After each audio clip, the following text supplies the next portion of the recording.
Hey, it's Matthew Cudmore, and welcome to a special Memorial Day edition of Story Behind the Stone, recorded live from the Military Women's Memorial at Arlington National Cemetery. Today, we're facing a tough question. What if the biggest threat to veterans' heritage isn't time, but silence? In this special live episode, we're featuring speakers, panelists, and projects from the Library of Congress's massive Veterans History Project, the digital mapping of Arlington National Cemetery, and the year-round programs rolled out nationwide by Wreaths Across America. Tune in for our fireside chat with A.J. Orlikov of the Historic Congressional Cemetery in Washington, D.C., who challenges us to radically reimagine how we can reactivate history for a modern audience. And to close out the episode, get an exclusive update on the upcoming Global War on Terrorism Memorial to be built on the National Mall. To kick things off, here is Army veteran Kristin Sargent for her opening remarks on why connection still matters. Here is the future of veterans' heritage on Story Behind the Stone. Thank you for tuning in.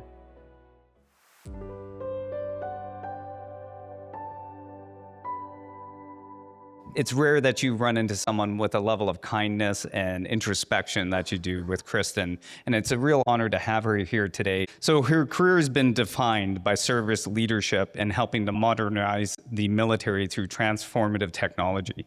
Kristin, I want to welcome you to the stage, and thanks so much for doing these opening remarks.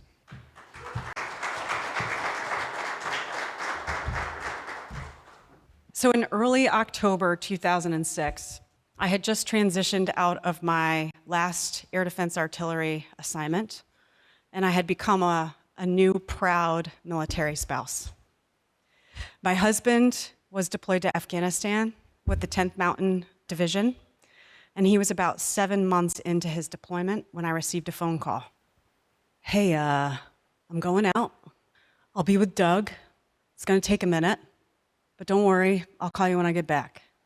Okay, no worries. This had been part of the plan. My husband was always supposed to take over Bravo Company from Captain Doug Sloan, who was his fellow commander. And part of that process was going through a change of command ceremony. So I knew what was happening. This was no surprise. On October 31st, 2006, I received a very different phone call. Hey, it's Susan from the Family Readiness Group. There's been an incident. Doug is dead. Is my husband okay? You would have received a very different call if he wasn't. A week later, I got another phone call. Hey, it's me. I'm in command, and I'm okay. When we hung up the phone, I knew our lives had changed forever.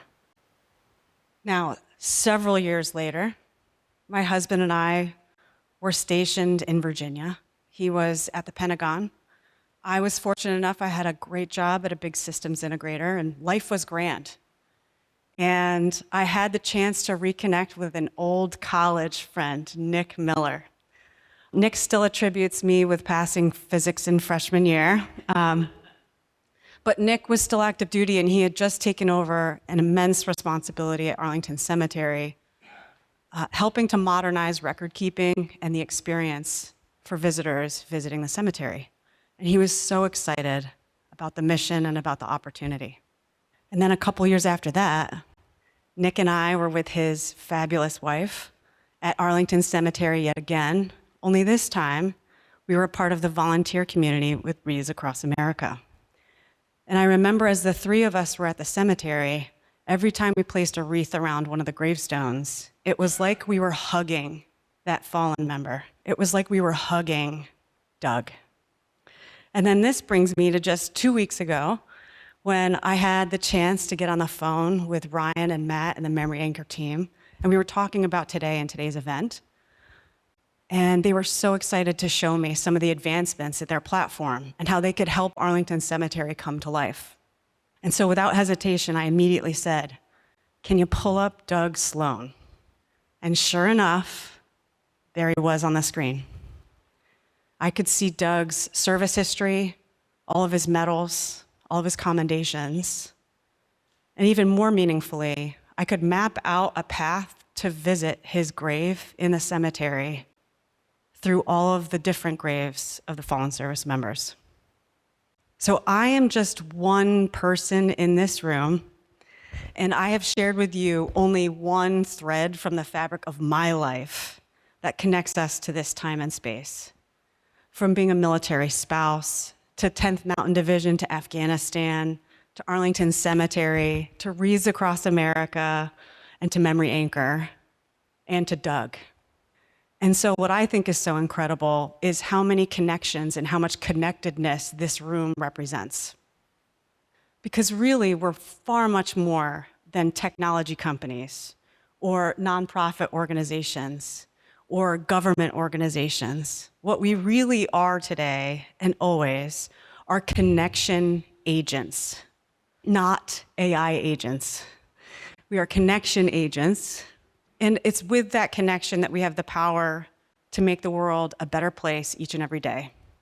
And so my hope for us today, my mission, should you choose to accept it, is that you share your connections with old and new friends alike, that you feel the connectedness that transcends time and space and helps us really remember those who have fallen, and that you remember that each of us has the power to reach, to connect, and to inspire us, just like Doug.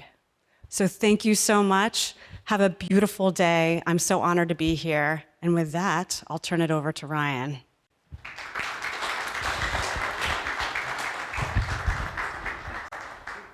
Kristin, thank you so much. That was beautiful, and it is really truly about connection. And I think that's the important thing. And one of the themes that we'll have to touch on is how connection is cultivated through technology, but it also runs the risk of disconnecting and the balance between that. So I'm co-founder with Matthew Cudmore of Memory Anchor. It's kind of an interesting field to get into, as a military commemoration. And the idea of Memory Anchor just goes back to my own service. I served for about a decade as a combat engineer. And in that time, I come from a military history in my family. It wasn't lost on me, the importance and reverence that was kind of passed down to remember those who had given their lives. I didn't deploy to Afghanistan myself, but I had many friends who did, some who didn't come back. As a result, in 2017, I had an opportunity to go overseas to France to a World War I battle. They're celebrating the 100th anniversary of this battle.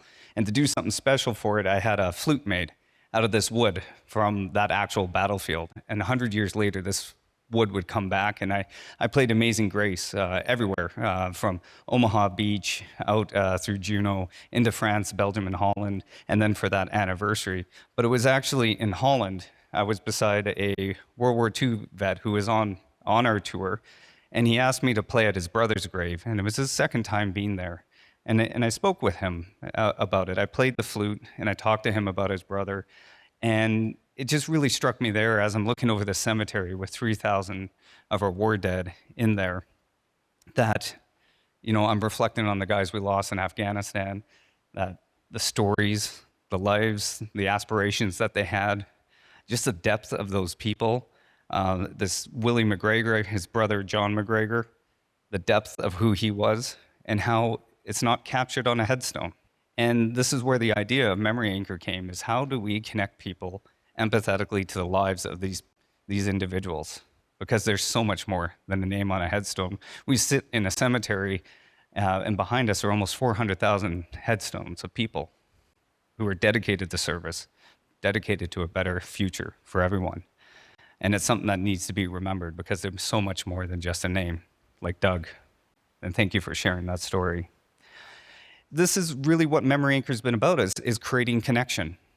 And how do we do that in a meaningful and ethical way? And our panel today is really talking about the future of veterans' heritage and looking at the different work. There's our wonderful panelists who I'll introduce here in a second. But it's really looking at the work and how do we keep this connection?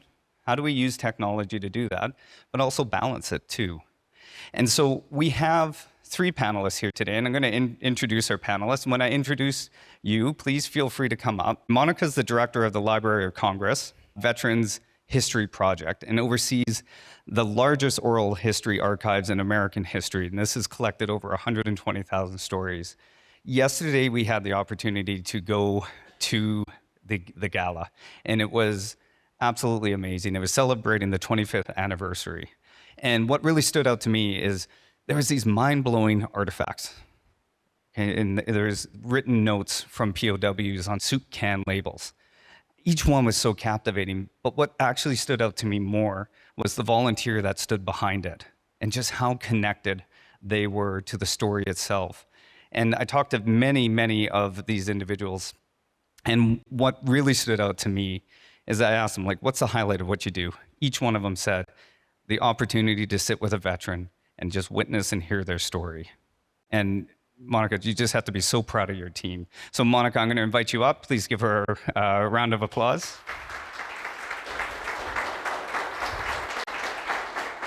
Thank you so much for being here. Good to be here. Yeah.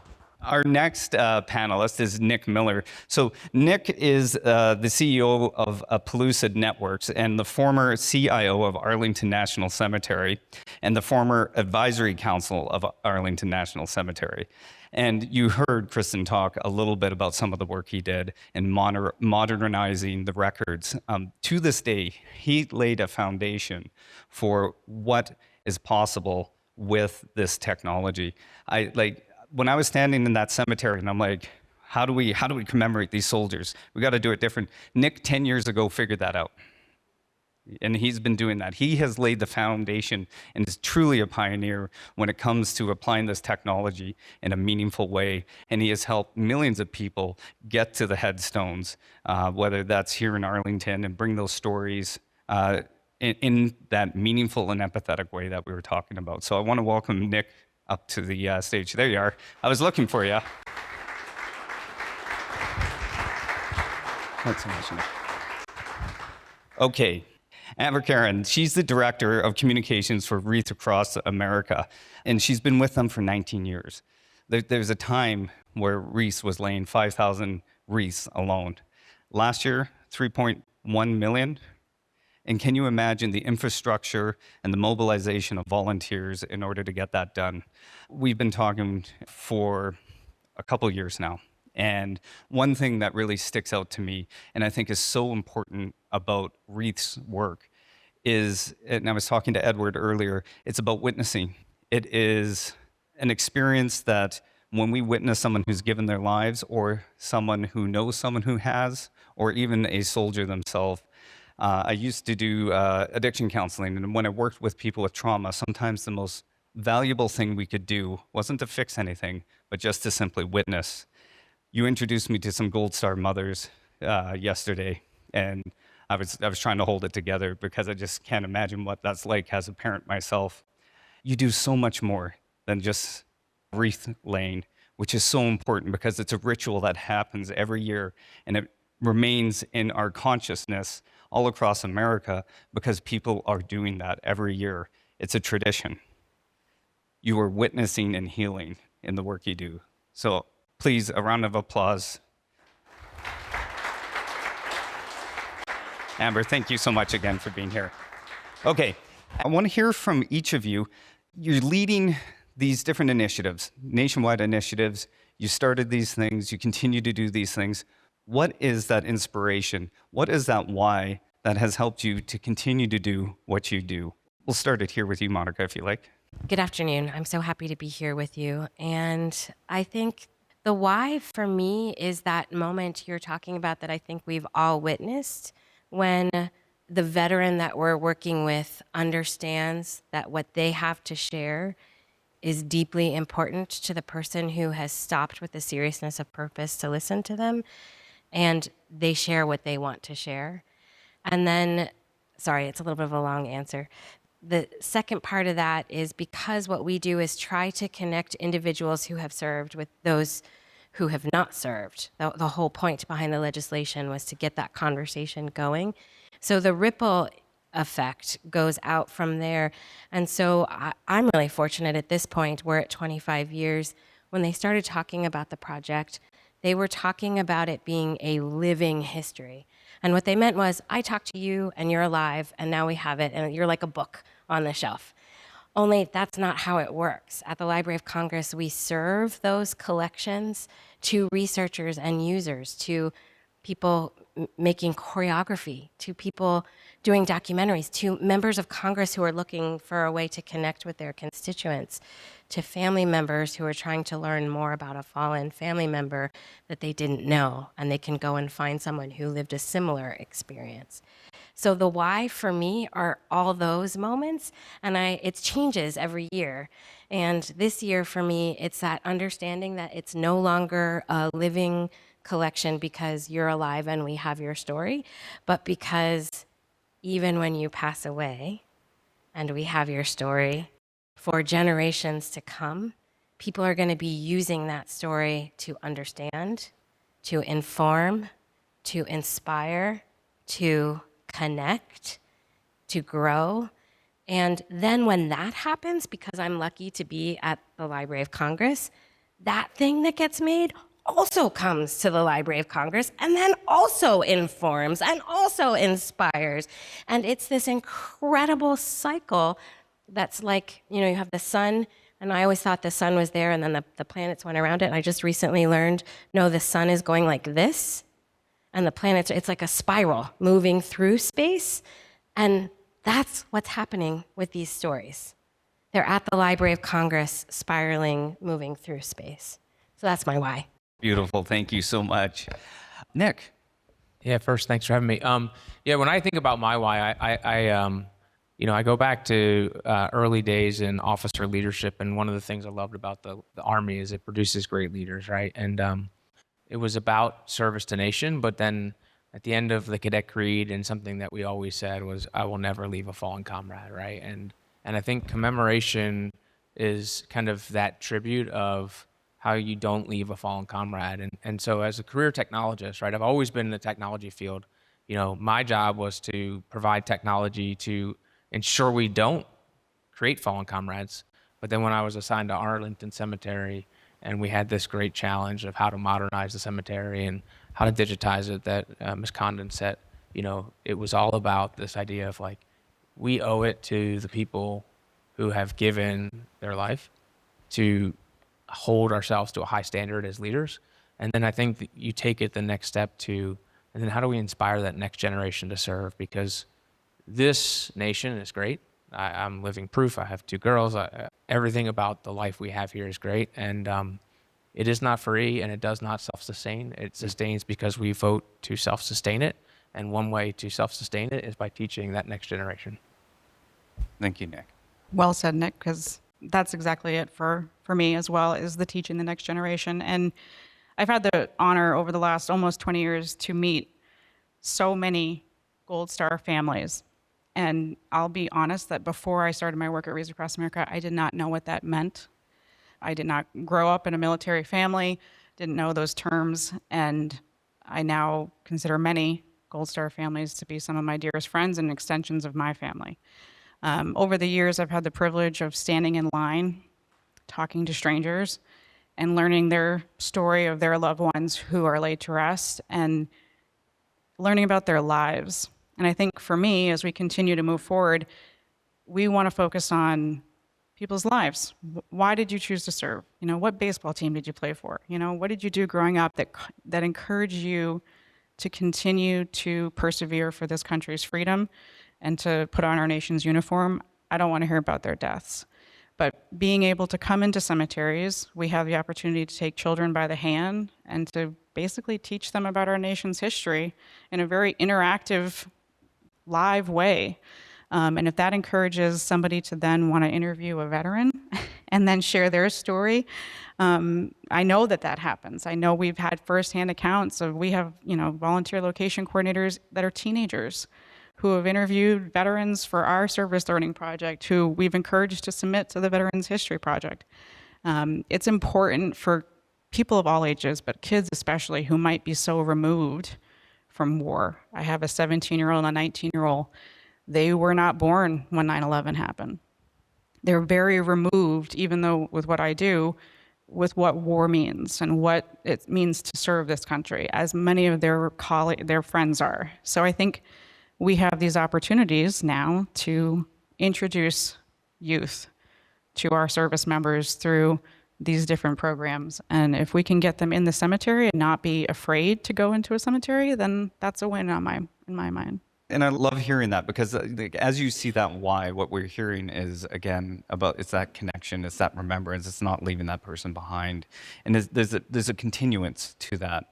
And I think we're living in a phenomenal time. Like the world we're in right now is vastly different than it was 5 years ago to 20 years ago.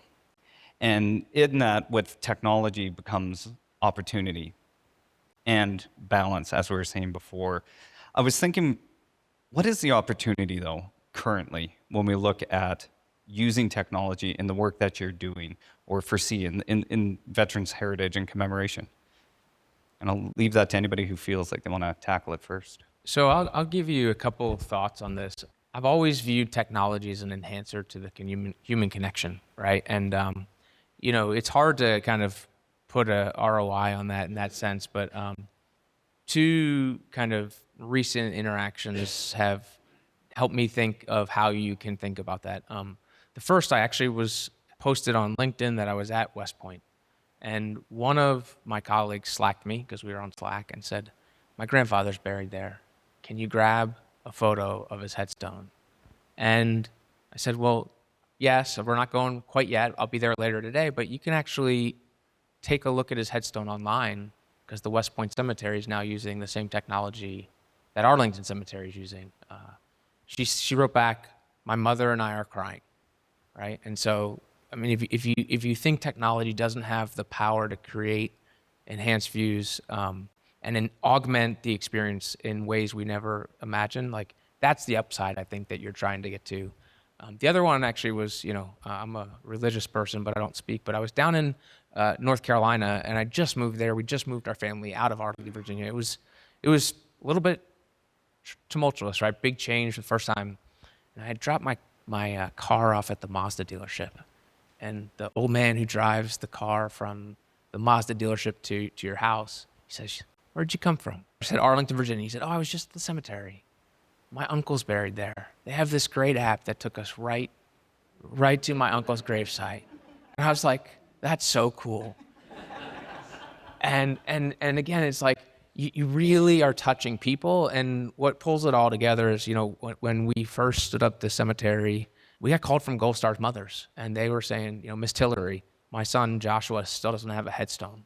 And we were dealing with that rawness and that remembrance and we were able to, a year later, send a photo of a custom marker that her son was on, and you could just hear it in her voice.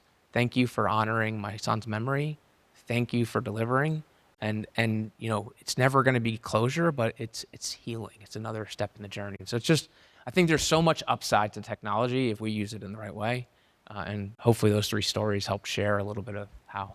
Well, and I will tell you that I use ANC Explorer every single time that I come here because people ask us, "Can you take a photo with a wreath?"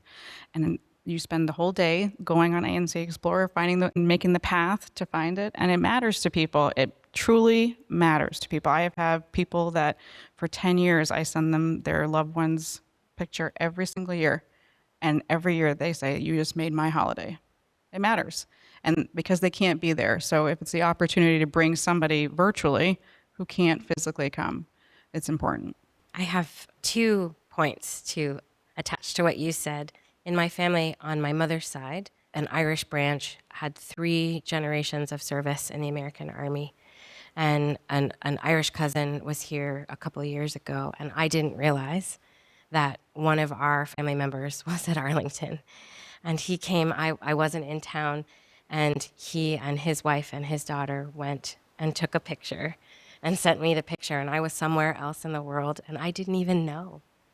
I know them, but I didn't know that. And so I was connected to my history in a new way, and also was quite choked up, even though I never knew this individual.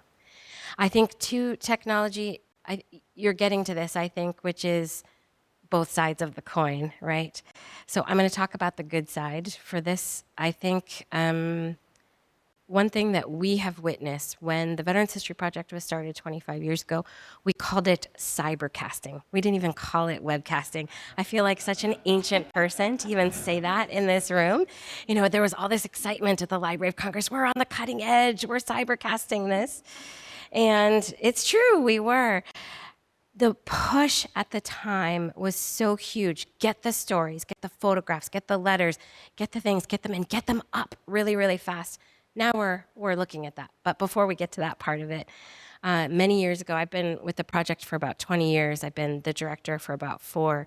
Many years ago when I was really new, I happened to be sitting at our reference desk, and I picked up a phone call from a woman who was crying.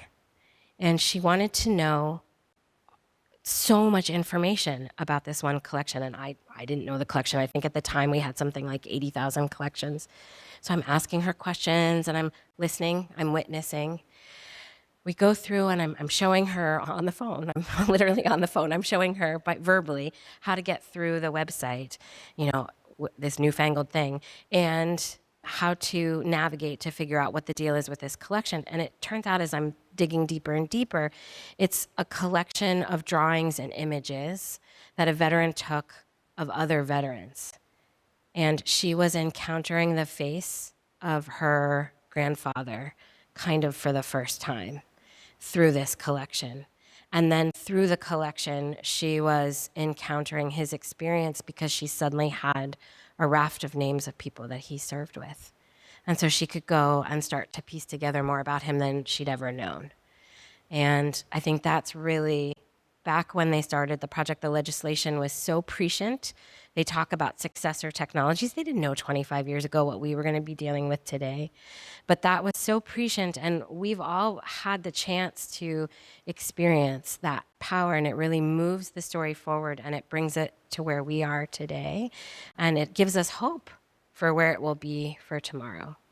And there's more to that story. Just to add one thing to kind of help frame technology. I think another way to think about this is what happens when there isn't technology. And a couple early on, we recorded, you know, all the phone calls and transcribed what they were said. We had a classic call center model that, you know, are very popular.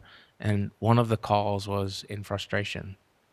I visited the cemetery for the first time, and I was unable to find my loved one, right? And so that's a lost experience that you couldn't serve because of the absence of technology. And so I think as you think about how technology fits in on the opportunity side, it's also what are all the experiences that are lost, right? While Kristin was talking, I looked up Doug Sloan, and I saw his headstone, and I learned about him, right? And so like these are things that people can make connection in ways that not everybody does. But I think there's a huge power to augment and really serve more people and bring them in. So yeah, Nick, I like the word augment, and I think this is where we kind of get into the conversation of balance, right? And especially in a cemetery, which is a very hollow space. Like we need to honor deeply, and we don't want people to be lost in their phone. And when we say augment, is like how do we add to it without taking from it? My co-founder Matt sent me an app the other day, and it's like a selfie with Nikola Tesla, and they have this digital representation of this long dead historical figure, and does a selfie, and he's kind of giving duck lips, and it's just, and it leaves me with that question: is just because we can doesn't mean we should. And we're in this space where technology is moving so fast. We can do so much with it. So the question is what do we do with it? And how do we know the boundaries on that? Like, what's the guiding post? And I'm just curious on your thoughts on these. I'm thinking about my dad, who's a Vietnam veteran. He doesn't do technology. That's his line. And that's pretty much across the board. I think when you think about balance, you also have to think about there are a lot of people generationally who are scared of technology or just don't understand it or don't know how to use it or not iPhone users or not, they're not comfortable doing QR codes. And as we move forward, it's important to have a balance of options, right? You got to have those options because the Vietnam veteran is not going to scan the QR code because my dad's jitterbug doesn't have a camera. Fact. It's a real thing. But at the same time, he still wants to go and walk along the wall and write down names and maybe go home and look at his iPad and look those up at his own time. So it's trying to strike the balance because, as we move forward, it's important to appeal to youth, right? And those people who are looking for the technological answer and access, like my children who never leave a room without an AirPod in and a phone in front of them, to their grandfather who's like, put your phone away and let's communicate with each other directly. And that's a pretty broad spectrum. So how do you, approach that? And I don't have an answer necessarily. We just try to have as many options as possible because you're right. When we're going into any location, whether there's 6 headstones or 300,000 headstones, it's a place of reverence. It's a place where people should have the opportunity to, celebrate their loved ones, but also have a moment of peace and tranquility and not feel like they're necessarily have cameras all around them and people pulling out their phones. So I don't necessarily have an answer for that, but I think options are an important piece of that. That's why we have our radio station where we can do phone interviews with, Vietnam veterans who feel a little bit more comfortable on the phone, maybe than doing a Zoom call, things like that. So just trying to meet people where they are. I think I would add too that back to Kristin's point about connectivity and your point about, connecting the future to the past. The other thing that technology offers us is how to be in the same place at the same time. We've done workshops together to make sure that educational facilities and students have the access to both our collections and our participation. And we could do that because the technology enabled us to be in the same place and the same time in that way. So I think that's an important aspect to technology too. To your point is the connection. And I think in terms of safeguarding, for us, it's at the Veterans History Project, one of the things that distinguishes some of the work that we do from we were talking earlier today about adjacent work across the field. And one thing that is a big part in the home of copyright is that the veterans keep their copyright. And so now we're getting all this stuff out there, almost 123,000 individual stories and growing, right? We're getting them in a couple hundred a month. So how do we make sure that that idea of getting this story out there also offers some safeguards for the veterans and the veterans' family? And I think that's a tricky part of all of this too. There's many different layers of technology. There's augmenting, there's providing access, there's providing connectivity. And I loved what you were talking about, the ethics and the morality of that. How do we carefully set up guardrails so that veterans retain that autonomy and that agency over their voice that we want them to start with, whether they're with us when they contribute their oral history or if it's a posthumous collection, and for their family members to be able to retain that. So I think that's an interesting question too about technology and where that can help us. I look at technology and kind of the lens of when it starts to detract, right? When my use of technology maybe in a cemetery starts to detract from your experience, right? When my use of technology starts to detract from our connection, right? And you see that a lot. And so, but I think in the space of remembrance, right, especially if you put your singular use case of being in the cemetery, it's very manageable because of the way society has come in. I think it's when you start to disconnect or disassociate that technology can be an obstacle, but I'm generally very bullish on the idea that technology has moved us forward and has helped tell a richer, more fulsome story and build a better society that lifts people up. And so we should embrace that in this mission of kind of connecting people as well. I love this conversation because I think anybody that says AI right now, and our eyes tend to roll in the back of the head because that's all we hear, but it plays a massive role.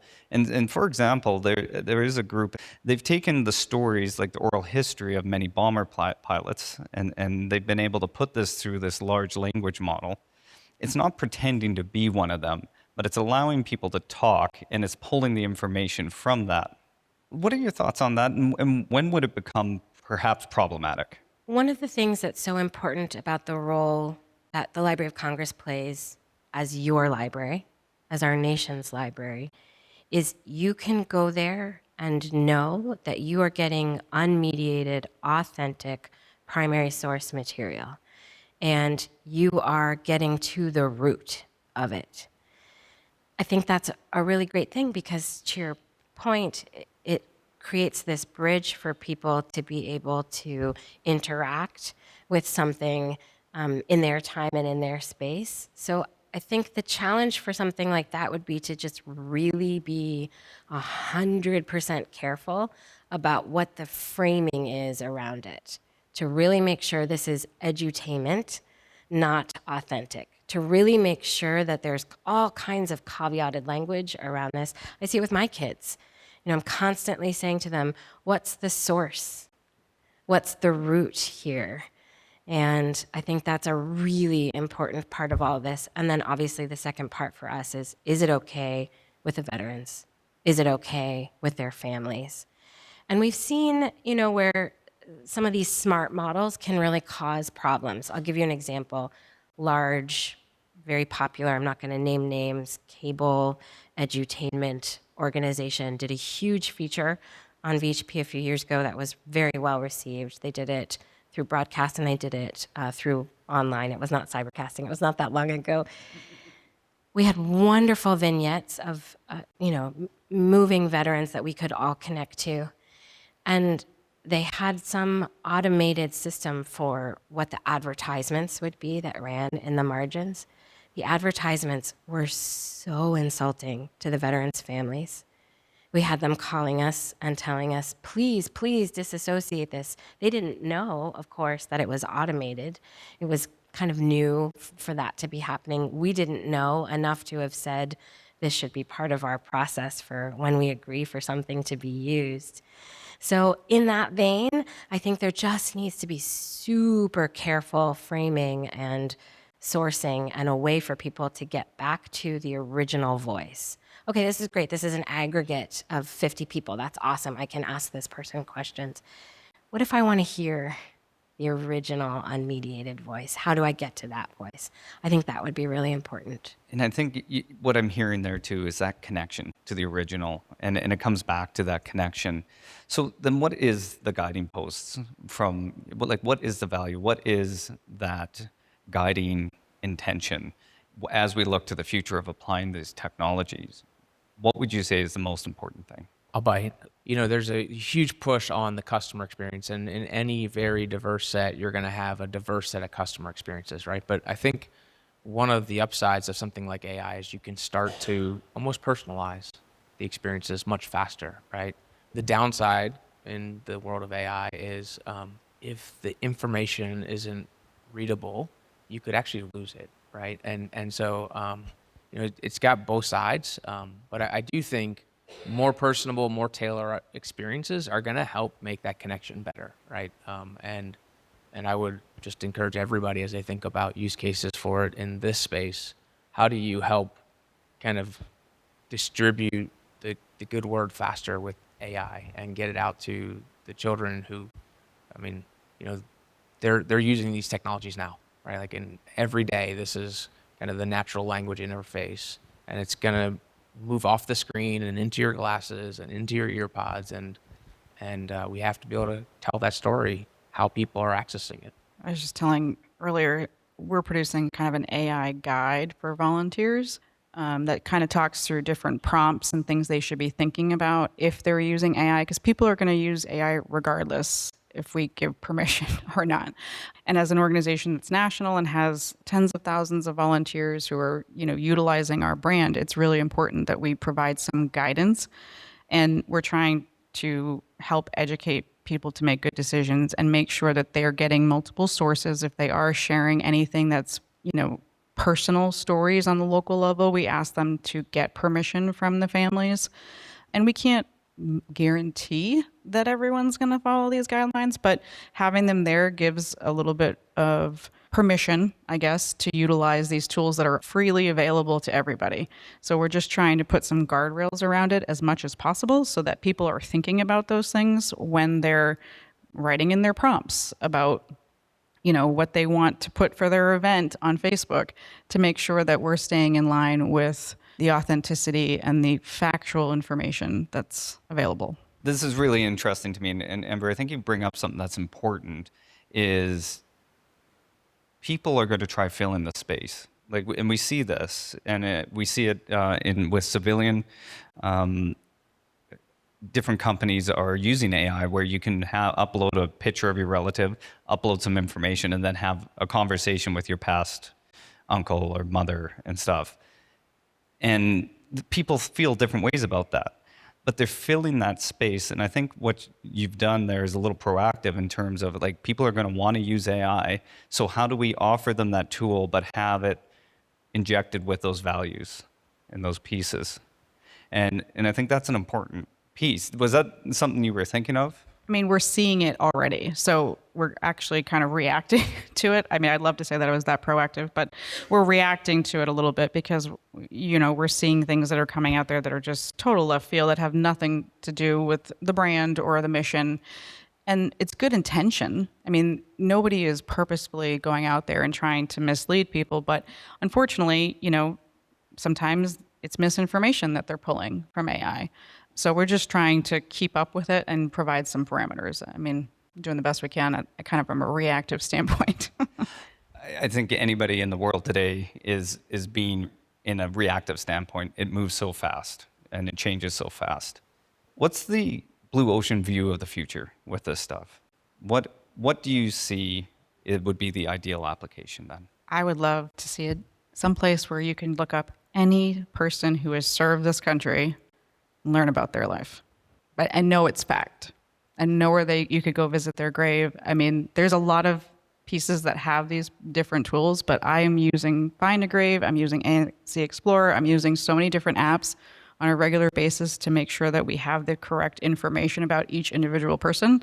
So to be able to ensure that everyone has access to these stories forever, that's the blue ocean, I guess. So I really hear is it's accessibility, trust, like that. It's a source that can be trusted, which is challenging when there's so much noise. And yourselves? Yeah, I mean, I think I go back to something we were talking about over lunch, where the idea of commemorating is a very human type of activity, right? And for me, it's commemorating to kind of educate what makes this nation great. And so the blue ocean, like, I think we've lived it a little bit, right? The rise of I was here when Wreaths Across America was, just getting started, and we had a challenge to kind of go much bigger and bring it to the cemetery, right? And what that has done, though, in dreaming big and blue ocean, is now you're at what, 6,000 cemeteries? Yeah, we're in every state. Every state across the nation, where kids are walking into cemeteries on Veterans Day or Memorial Day or around Christmas and remembering the history, and hopefully that inspires the next generation to want to carry that history forward, because that's ultimately what is keeping local towns and cities safe, is the service member of the veterans who have kind of protected this nation. I think one of the challenges we really grapple with is the universe of possibility is so big. There are 19, 20 million living veterans right now, depending on what your source is. And there's all the information about those who have passed. And we have the collections that we have. They have collections at the Smithsonian. They have collections, at the Vietnam Archive in Texas. So the universe of possibility to get to authentic and real information is so big, and it would be really wonderful that you could just get to somebody and have that be verified information. But also, how do you get from accessible to discoverable to curiosity provoking? And so for me, at the Library of Congress, I think we really need to be in a place where we're moving towards not just helping as we do with getting to the unmediated, authentic source, also getting from accessible to discoverable. Next step is creating those entry points. What you're describing is awesome, and I know you get to see it all the time in the cemeteries. When I'm out in the world, I'm not always seeing people who want to connect to this. So part of my work is to make sure that we are creating that curiosity entry point. Oh, my life is related to this history. My life is related to that person.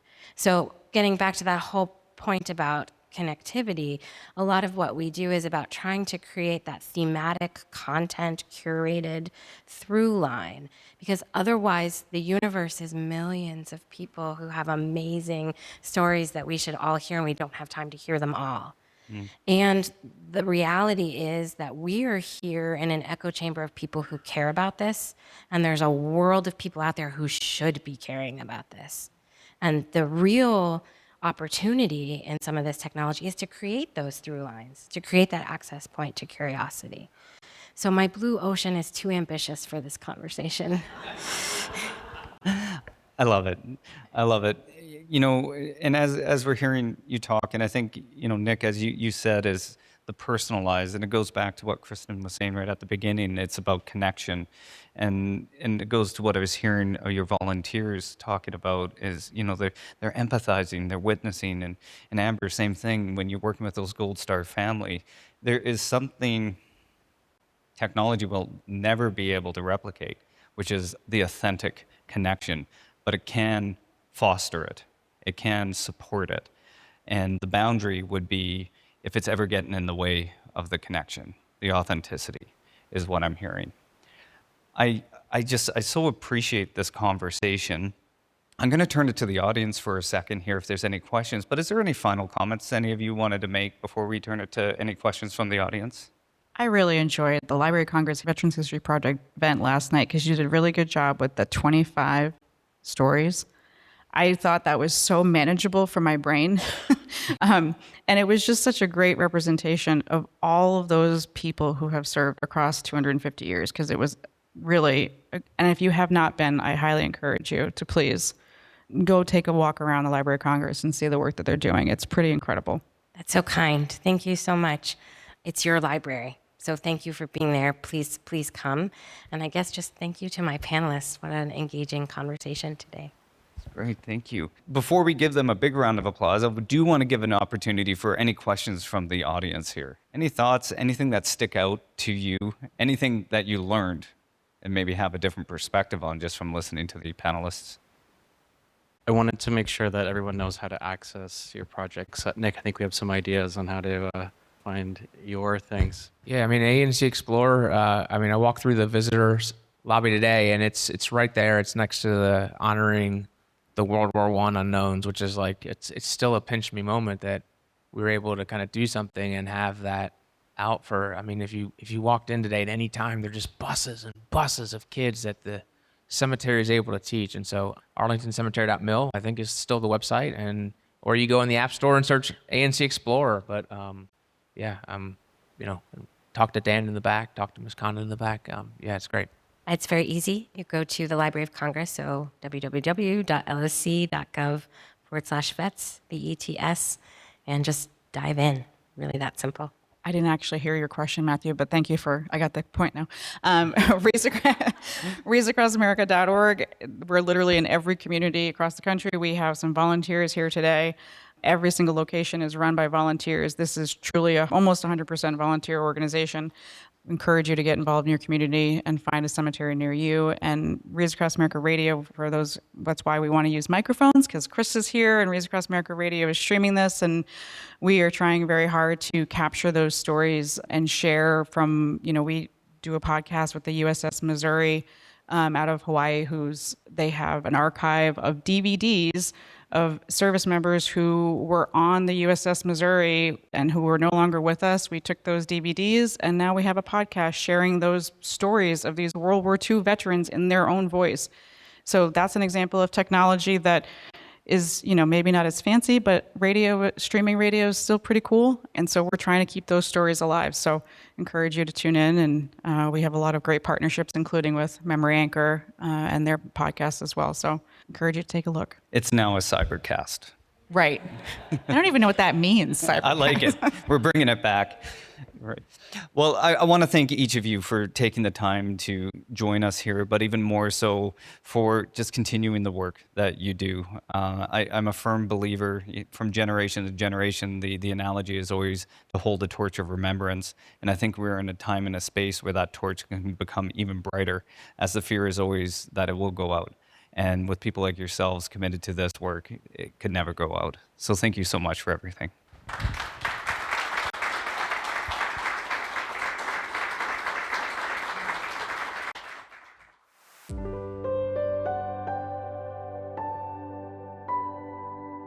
You're listening to a special Memorial Day episode of Story Behind the Stone. Next up, my colleague Matthew Stewart sits down for an exclusive fireside chat with A.J. Orlikov, the director of programming at DC's iconic historic Congressional Cemetery. Fresh off his provocative article Adapt or Die, A.J. challenges us to radically reimagine how we activate history for a modern audience. Let's head back out to the Military Women's Memorial for this fascinating conversation.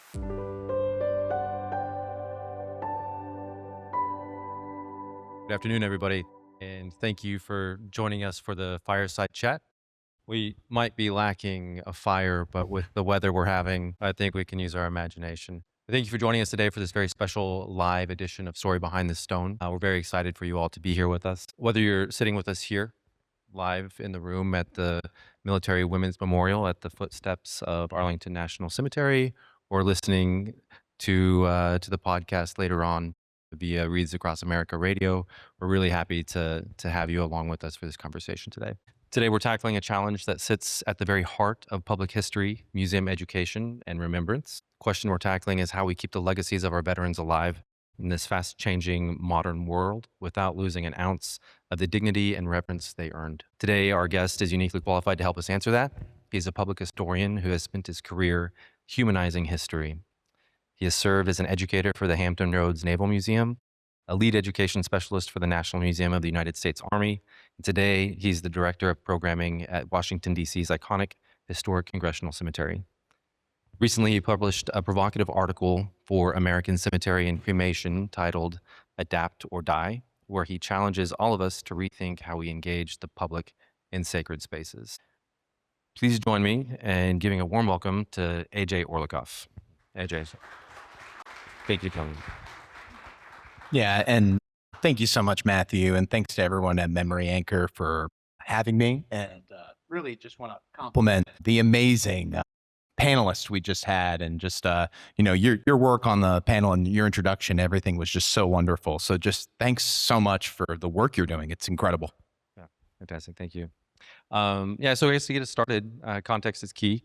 Can you give us a little bit of information, I guess, more than the little blurb I just said about yourself, about your past and your current role as director of programming? Sure. Yeah, absolutely. I'll do it pretty briefly. But really, I mean, director of programming, whatever job title I have, first and foremost, I consider myself an total and complete history nerd. I gotta say, it's been a long time, been a passion for me. I grew up in a military region. I was born in Norfolk, Virginia, home of the world's largest Navy base. And so I grew up in sort of the shadow of, aircraft carriers being built. And was always fascinated by the military. I'd had family members who served. And when I went to school and going through school, I realized I just loved it. And so I decided to try to make a career out of it. And so it's been really rewarding being able to work as a contractor for two military museums, Army and Navy. And when the opportunity came at Historic Congressional Cemetery to lead up their programming, I thought it was an amazing opportunity to continue that. And so as director of programming, what I'm really responsible for is the entire programming slate, we say, at the cemetery. At the core of it is, how do we engage the public with these important stories and legacies of the past, and of course, including veterans?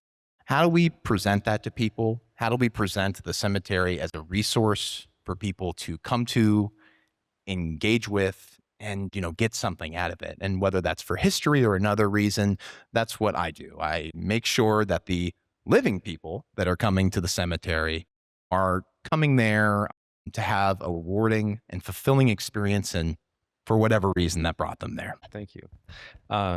I can't imagine growing up near a shipyard. I'm from a landlocked state, Kansas, and so it's completely alien to me. Only place in the world that builds them Yeah. on America. So to kick off the discussion, you have, as you just discussed, a rich background working in traditional military museums like the National Museum of the U.S. Army. And so how does interpreting military history in the four walls of a museum change when you move to a historic burial ground like the Congressional? Well, it's a really great question. And I'm going to do now what I do on all of my tours and how I train our docents to give tours of the cemetery is that I want to challenge everybody to rethink how they're thinking of cemeteries like Congressional Cemetery, like Arlington, like others. And that, yes, of course, they're burial grounds, they're graveyards, right? But they're very, very much like history museums, except they're not curated by a museum professional. They're curated by the people who lived the history.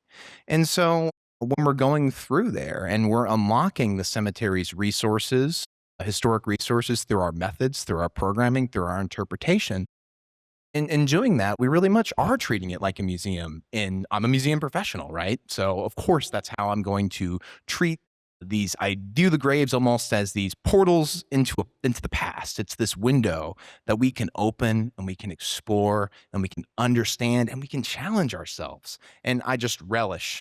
That's exactly what I want public history to do and what I think it can do. I think at a cemetery, we're afforded a really rare opportunity to use those portals to educate about them and about these people who lived in their lives. But I say that, right? We do have a saying at the cemetery. I'm not sure if they have one similar in Arlington, but the cemetery has a place of reminding you what it is, and that it is a cemetery. Everything that I said, does have that caveat, and some quite literal and some more figurative. For example, we have no climate control. We're at mercy of the weather for any program we do. And that's very fun, by the way. You can imagine for every program worrying about the weather. But it also is a place where, because it is curated by the people that live the history, you do have to have a sense of place of where you are. And to understand that these legacies are important things. It's important when you're in a museum and you see somebody's artifact on the wall or some of their piece of clothing, a piece of equipment, a weapon. It could even be a map. You have to be sensitive to that. At the graveside, you have to be even more careful because that's a tremendous responsibility you have at somebody's graveside to talk about their legacy. And so it's both like and unlike a museum almost in equal parts. And so it's been really interesting. I've been there about 4 years now. And in that 4 years, I've learned a lot on how to work with a historic cemetery as a public historian. I can imagine, yeah. And I really like the analogy about the portals as well. I think that even just walking through there yesterday with my colleagues, we kind of felt that that gravitation and the ability of maybe stepping back into time and experiencing these people's stories, even just for a moment. Exactly. Yeah. Exactly. In your article that I introduced, Sure. you use a very provocative title, Adapt or Die. And for those who haven't read it, what's the central crisis that you lay out that cemeteries are facing? Really what I was trying to do in Adapt or Die is I was trying to highlight something that I know I had noticed. And as I began to know and I met other public history professionals working at historic cemeteries, it was something that was not just insular or singular. It was something that was appearing across the entire field. And so the thing about historic cemeteries, and I promise this as a point, is that another thing, unlike museums, is there are a lot of really amazing professional associations that share knowledge for museums. There's not so many for historic cemeteries. It doesn't really exist in that form, right? So what I really wanted to do is I wanted to find a way to capture my observations, to galvanize what I think has been not only successful at Congressional Cemetery, but has been very successful in many historic cemeteries. And so what I wrote about is really the transformation of North American cemeteries in particular over time. And I talk about how that cemeteries have never been static institutions. They have always changed consciously or subconsciously to the needs of the living. It makes sense. we have a society that produces cemeteries and produces these places of rest. And therefore, of course, since it's coming from the society, it's going to mirror societal values. And what I've noticed that has happened is that the change has been constant. They've always been changing. You can go from the very beginning, such as when Historic Congressional Cemetery was founded in 1807. That was more of a sort of a churchyard layout with these rigid lines. In the 1830s and 40s with Mount Auburn, you get the rural cemetery movement, this return to nature. But then, oh, no, then you got to have more space and it's got to go out. So then you have pastoral cemeteries, these pastoral retreats in nature.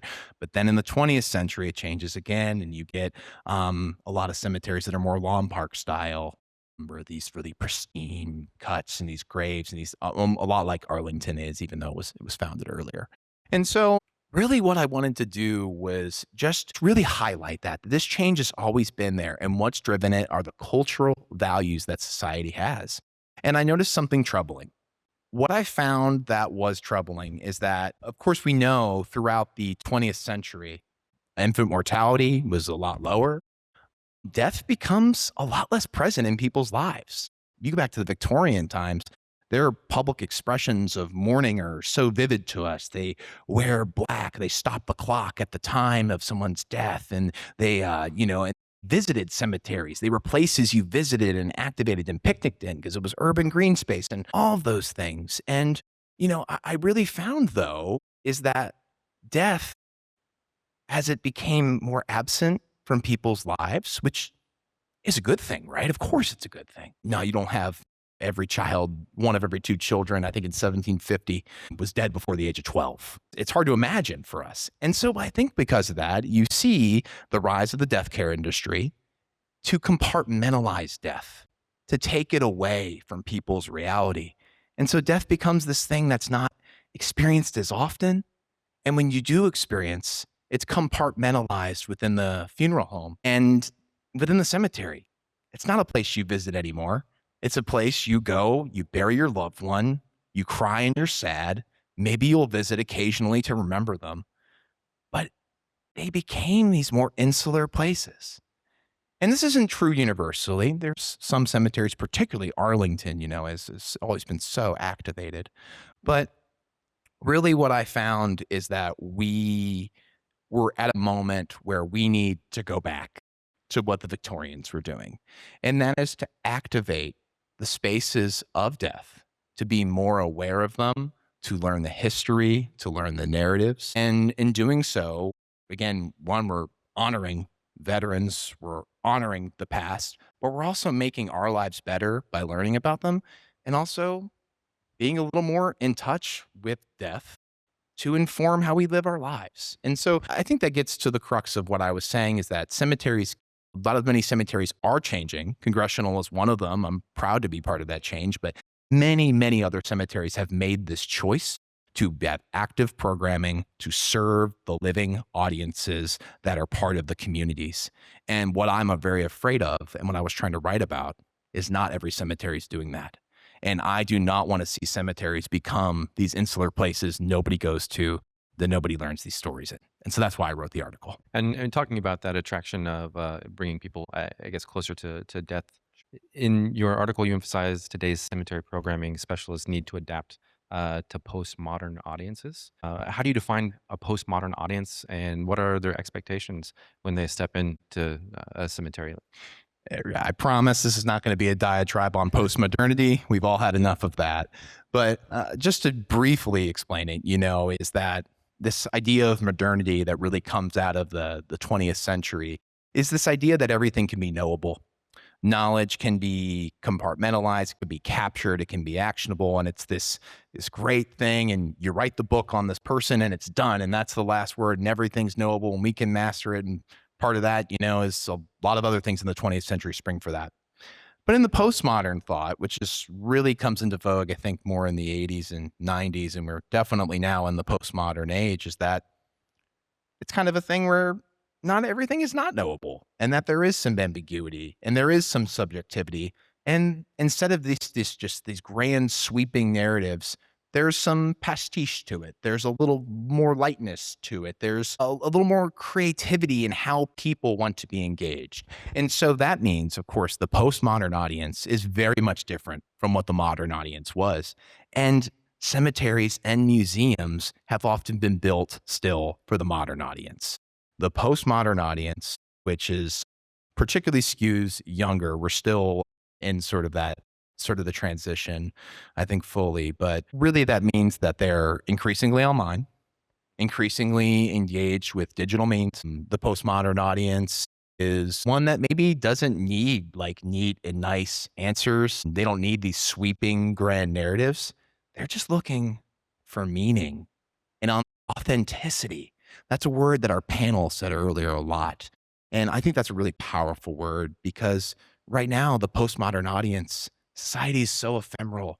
We're so digital. We're not as socially ingrained with each other as we used to be. Society's more transient. We're less attached to our communities.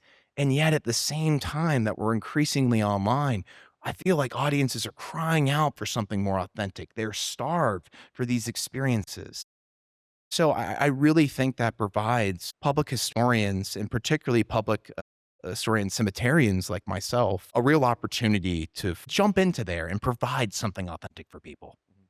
And we're going to come back to those authentic opportunities and experiences in just a minute. But before we get there, I want to talk to you about traditional interpretations of cemeteries and how traditional military education often focuses on more broad strokes education, troop movements, high-ranking generals. And we're talking about these modern audiences. How do they respond to these broad stroke educational initiatives as compared to like the more personalized, specific stories that are maybe more authentic, like you were talking about? Yeah, that's a great question, and one I had to learn the hard way. A quick story, my first ever history gig, I was an intern at the Cold Harbor battlefield for Richmond National Battlefield Park. That was my first gig, my first touch with real professional public history. And I prepared a tour that was all about what you're talking about. These are the generals. These were the battle lines. They fought right here. They had this many cannons. They had all this. And I remember I got some feedback from my supervisor, one of the interpretive rangers for the battlefield. And he looked at me and he said that, all this is great, but where's the heart to this? Like, what does this mean? So what? He said, so what? And that completely transformed how I think about history. And I've always go back to that. In every program that I do or work on, I ask myself, so what? Why does the generals matter? Why do the battle lines matter? And I think they do. But what matters so much more is the real human experiences that people went through. And that's what I try to bring out. Because what's going to be more powerful for somebody and also more universal are those universal human truths. We talked about, a Revolutionary War soldier compared to a soldier today. There's a lot that they're not alike, right? Different equipment, different uniforms, different style of fighting, different cultures, and in many ways. But they both had human emotions. They both got sad. They both probably got angry. They both, know what it's like to leave a family behind and fight for them. And so if we seek out and we humanize history and we humanize battlefields and museums and cemeteries, we're anchoring that into something that's far more resonant and powerful and universal than battle maps. Yeah. You need to know the battle maps. Yeah, of course. You want to talk about it, but it's so much more important to center the human at the story. I think it's fascinating. I think, again, context is key, and understanding those broad strokes, movements, and the general idea behind what drove specific activities. Mhm. But as we talk about with Memory Anchor, one of the most important things that we try to do is that personal connection to the past and those macro or micro level stories, those individual Right. authentic histories, I think is what really gets people engaged and make them want to come back and continue to be engaged with the history. That's well said. Exactly. Fantastic.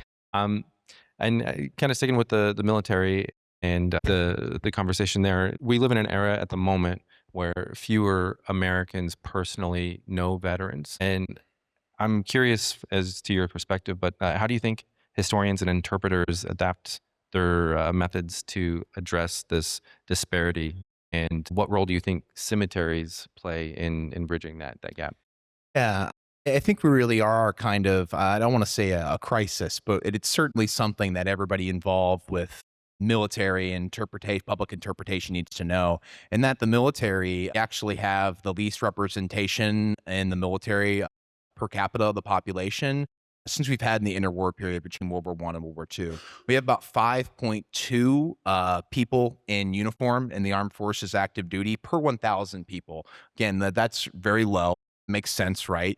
The military doesn't require as much manpower, people power, and of course the population's a lot larger. And so what this does is that means that more members of the public don't know veterans, they don't have veterans in their family, they don't understand military culture, they don't understand what it's like to be part of a military family and have to move around 10 or 12 times. People just don't know that.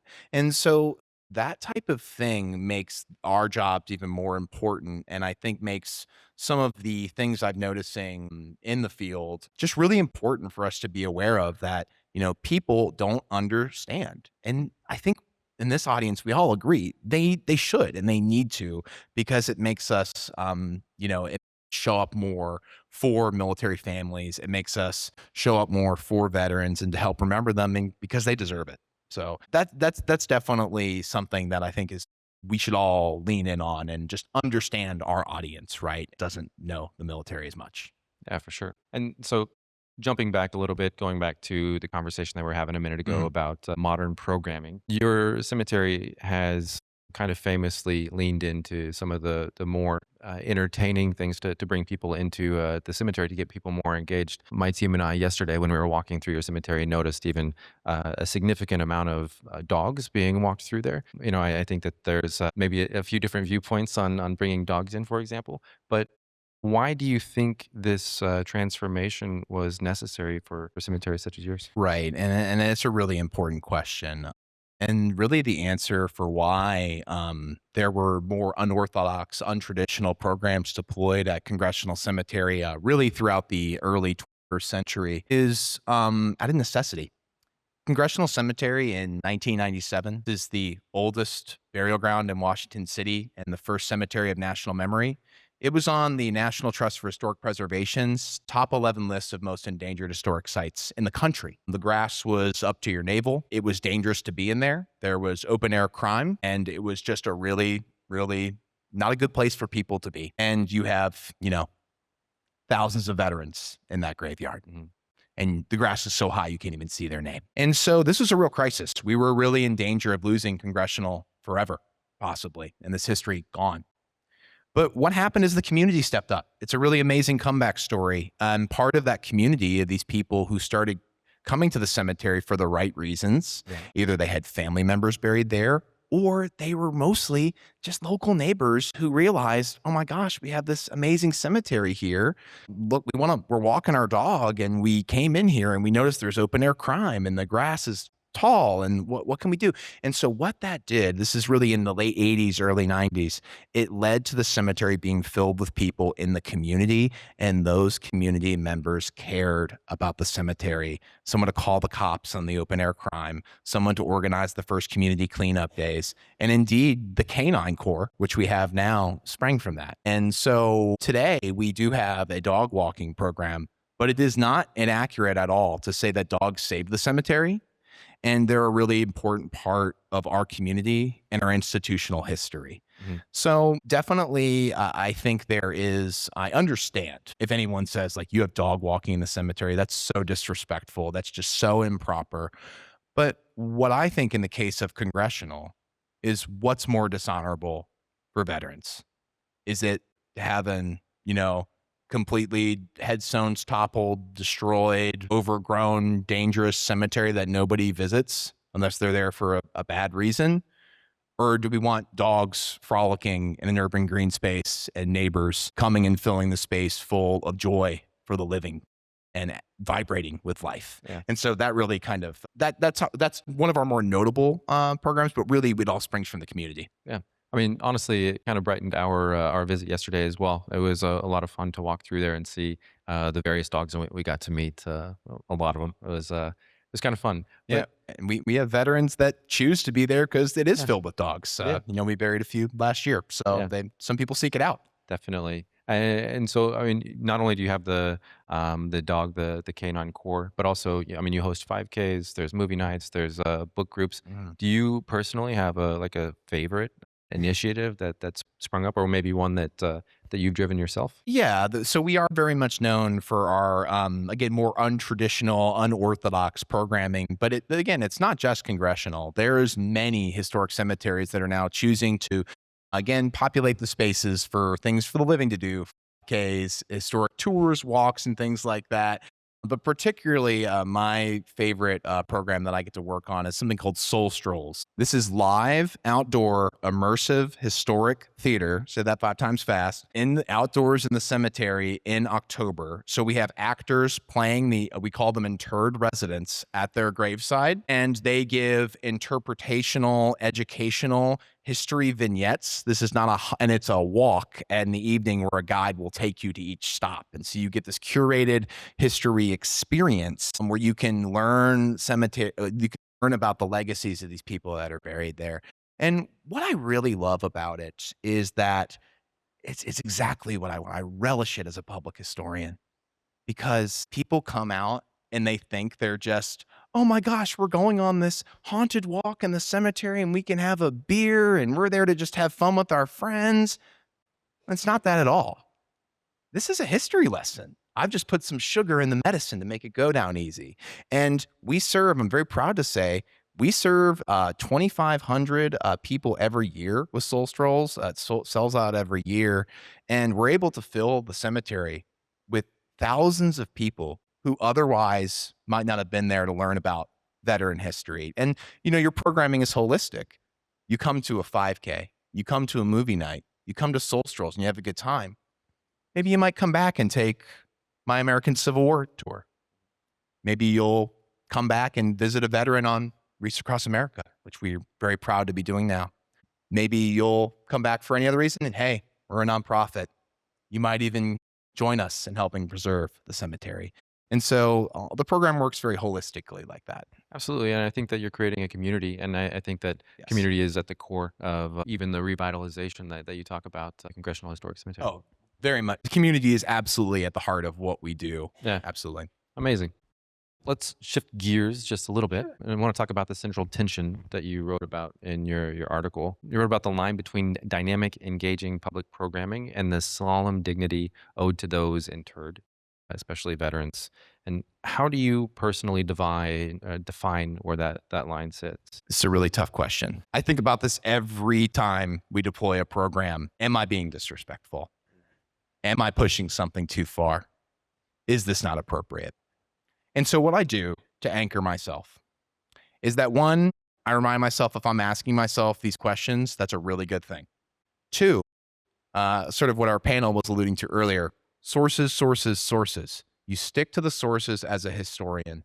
That's just what you do. And it's part of being a responsible historian. You don't make things up. You go to the source, you interrogate the source, and you learn more. So you have to stay anchored in the sources, but also you have to know, I think, particularly with veterans, there is a sensitivity that is due.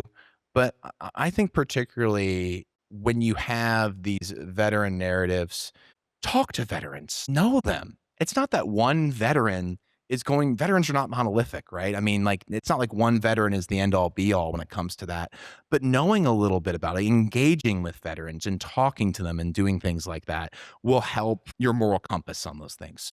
But most of all, again, as I said, historic cemeteries, this is an emerging field, really, for cemetery professionals like myself. There's no book on this. And so what I've had to learn most of all, I've had to trust my instincts. I've had to trust that gut feeling that I have, and to trust in my own sincerity that I'm approaching this with an energy that is honoring and celebrating. And I say every single program we have at Historic Congressional Cemetery is in celebration and remembrance of all of the incredible people who have come through in this country's great history, and that includes our veterans. And that is my North Star, and it's something that we talk about all the time. So it's an ongoing conversation. I can imagine, yeah. And I think that you bring a lot of honest sincerity to what you do. But I can imagine that there still remains some conflict. And I'm curious, have you ever had, I suppose, disagreements with the veteran community? And is there anything that you've had to do in order to walk that line? Or Yes, not commonly, but yes. And it's something where I've had to again lead with my sincerity, and I think that helps. And when someone approaches you with like, "Hey, I don't think you should be doing this," you don't respond in an aggressive manner, right? You listen, you talk to them. The fact that they wanted to speak up means they care a lot about it. And also, I could have it wrong. I need to listen and hear people out. And I have felt that listening and hearing people out and treating people with respect and dignity, even when they're mad at you, especially if they're mad at you, goes a long way. Yeah. And, but I will say too, part of that sensitivity bears out in the programming. And definitely I would say that the more recent interments, for obvious reasons, are a lot more sensitive than others. I would definitely, that is a major factor for me when considering how we're exploring these legacies. Yeah, fantastic. So as we look at like towards the future, and Yeah. we were talking earlier also about the engagement of youth and the importance of getting younger generations Yeah. engaged. I think historically and typically, it's been plaques and signage that we engage the visitors with. But if these plaques and signs aren't cutting it, do you have a toolkit for the future that you're going to employ, or that you have ideas on how to engage these younger generations? Yeah, absolutely. And again, I think we're sort of writing this chapter as we speak, but I think there are some ways to reach audiences. And one is that I consider things like plaques, signage. In my parlance, I would refer to that as passive programming. It's an interpretive product, a walking tour, a self-guided walking tour, a signage, things like that. And you want to be interpretive in them when you're describing them, but those are passive, and that's the key word, right? But what I really love is activated programming. And so that is basically taking veterans and those legacies through the programming apparatus that we create at the cemetery. And I'll give you an example with Soul Strolls. On a Soul Strolls a couple years ago, because every Soul Strolls is different. There's new people included every year, so every one is its own production. And we had a Mexican-American war veteran at Soul Strolls I wanted to interpret. And I had to do so very carefully. I still did it. And I did it because I had good sources on it. I knew what I was talking about. We had some good ones on this. He was one of the first casualties of the Mexican-American War. And he was, and so what I did is that he's someone who sacrificed for the country, and putting him into Soul Strolls, talk about Wreaths Across America. You read their names out loud. Well, I got 2,000 people to hear his name out loud, and his name probably hadn't been said in a long time. And so we use the creative programming as this lens to magnify that narrative in a little bit way. That's an activated program. Other ways to do it are, of course, digital, online. You can go a long way, meet people where they are. Social media. We have a very active and vibrant presence on Facebook and Instagram, for example. And this isn't just advertising the programs. This is, hey, this person on this day, it's history based, it's information based and everything. And again, that's more of a way to activate. We're getting right into people's feeds with the historical content. And of course, blogs, our website. And then of course, a lot of the important work you all are doing, right? We need to find these ways to leverage digital means to enhance our storytelling, or it's just not going to reach and resonate people. People are online. We have to go where they are. Yeah, but I think that you're doing a lot of work to meet people where they are. I find it interesting that even the active programming that you're doing, I feel like that's a major philosophy for you. People that want to do a 5K, you're meeting them where they are and where their interests are. People that are online, you're meeting them where they are, where their interests are as well. Exactly. And again, it operates holistically. Someone comes for the 5K. Well, how is that honoring a veteran? But it's going to get them to come back. Yeah. And it's going to get them to love the space like I love it. So Congressional Cemetery itself holds the remains of veterans, as you talked about, spanning from the Revolutionary War all the way to the more modern conflicts. How does your interpretation strategy shift between the commemorations, between such vastly different engagements? Yeah, and I alluded to this earlier, but just to really put a pin on it, right? Is that there must be a sensitivity for timing here. A veteran who was buried 10, 20 years ago, it has the living family still there. That I basically consider off limits for things like soul strolls, things that are a little more unorthodox or out there. Because unless I have, though, the specific blessing of the family and I can talk to them and I could do things about that. I have done that for recent interments, but oftentimes I try not to approach it with like soul strolls and things like that. Again, sort of just my own instinct and gut that this doesn't feel right to me, so we're not going to do it.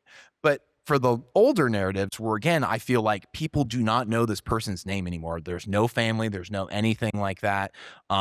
That's a little more open for some of the creative programming, I think. But even then, last year, I did a reinterment ceremony for a commanding general of the U.S. Army's, Alexander McComb. And Alexander McComb, the reason, even though he died in like the 1840s, some of his remains are being studied by the Smithsonian, and they returned it. And so we had his remains. I wanted to do a reinterment ceremony. We were able to track down the family. He had active descendants, and we actually, with this ceremony last year, 2 different sides of the McComb family met.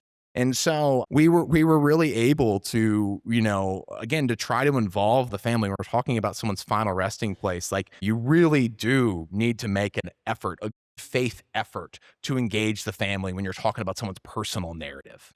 So you had mentioned, the way that you got thousands of people to say somebody's name in Wreaths Across America is attempting to get people, it gets people to go out to cemeteries and say people's names. You specialize in American military history, but if we're talking about trying to get engaged with these smaller cemeteries, regional cemeteries throughout the United States, what kind of advice would you have maybe for somebody that doesn't have your background or your resources, and how might they get to tell maybe more dynamically the stories of these veterans? So this is where I will do a call to action to everybody in the room and who's listening. Find your local cemetery, figure out what they're doing, and see if they need help, because I promise you they probably do. Cemeteries like Arlington or Congressional or Mount Auburn or Greenwood, New York, or Oakland in Atlanta, these are major historic cemeteries. We have resources. We have budgets in the millions, right? We afford these things. Your local mom and pop cemetery that might have 1 or 2 people, even though it's a historic one, they're going to need your help in some way. And so I would highly encourage everybody to again, reach out. But what they need to do on the cemeterian end, if you don't have the means, is they need to do the inverse. They need to reach out to their community, and they need to get people and make vigorous efforts to make people understand what you have here. This is special. This is irreplaceable. This is somebody's final resting place. This is a veteran. We need your help to preserve their story. And they can start by just taking a walk around their cemetery. I can't tell you how many veterans I've found at the cemetery just by walking around, because at Congressional, they're interspliced with everybody else. You don't really know. Even sometimes their stones aren't military stones. So, I mean, you really have to interrogate them. And so I think that's what cemeterians should do. They need to know their resource. They need to ask questions. They need to interrogate it. They need to not just skate by, and then they need to look for the help in the areas they need it. And also, they need to reach out to cemeterians like myself, or those at Greenwood or Oakland or Mount Auburn, because I promise you, I've been on dozens of calls with other cemeteries giving some advice on how we do things. They need to reach out because help is out there, and we are making efforts to try to unite historic cemeteries and cemeterians who are not actively involved in death care. Amazing. Yeah, it sounds like good work. And so I guess taking into account all of the challenges that these smaller regional cemeteries are facing, and trying to get people active, if you look down the road 10 or 20 years, what do you think cemetery programming is going to look like? Cemetery programming in an ideal world for me, and what I think we should do, is if we do what I think we need to do, we need to activate the spaces. How do you do that? Go for museum professionals. They need to hire people who are trained or in these places that are specialized to activate them. They need to, explore things like with Memory Anchor or other things like that, where you have these digital components that are interspliced with your programming in your cemetery, so to make it more palatable and appealing to a postmodern audience. And I really think an ideal future for me would look like that. Every cemetery with this amazing history has a cemeterian who cares about the space and is invested in its success. And I think that is so critical. The sincerity of real people, boots on the ground in public history to help tell these stories. We need to roll our sleeves up and we need to do it. And so cemeteries need to get real and they need to hire people who are ready to get real. I honestly think that any cemetery would be lucky to have somebody with your type of gumption, energy, and desire to Thank you. engage with cemeteries. So AJ, kind of bringing this all to a close, wrapping this up. How can people, first of all, if they haven't read your article yet, how can they find that, and how can they learn more about all of the active engagements that you have on the program? Absolutely. So the article is an American Cemetery and Cremation magazine. That's a publication of Kate Boylston. You can go on their website. It's free to read. And so it is also the cover issue of their April issue. You can order that online as well. At Historic Congressional Cemetery, again, we are digital. So please find us on Facebook and Instagram. I promise we have some good stuff coming to your feed that's all educational and talks about our programming. And of course, we also have our website, congressionalcemetery.org. But the best thing is, biggest thing I could say to do is come out and see the cemetery. I'll be happy to see you. And we do tours by request. So bring your office, bring yourself. We'd love to have you. Fantastic. That's amazing. Thank you so much. Thank you for joining us. Thank you, Matthew. Yeah. We're going to get into a break in a second, but we just wanted to open up. Was there any questions for AJ that you had as you were hearing him talk? Kristin, I'll give you my mic here. I have done a soul stroll and it's the best. I cannot tell, it's people's birthday parties. I mean, we do it annually. It's so fun. I never thought I could have so much fun in a cemetery. So for what it's worth, I had to foot stomp that for AJ. Thank you. Amazing. Yeah. And it really is. It's, it existed before me. I did not create it, but it is something where I think it is the most unique, fun thing you could possibly have while remembering people from the past. It's really cool. So I'm a little biased, but I'm glad someone else likes it too. This isn't for AJ. It's just kind of for everyone. We're all talking about veterans, and something that I've realized as working with military, because I don't have a military family, I feel like active military gets forgotten a lot in these conversations because, one, they don't feel like they should tell their story yet because they're not a veteran yet. But I've learned so much from the military families I work with.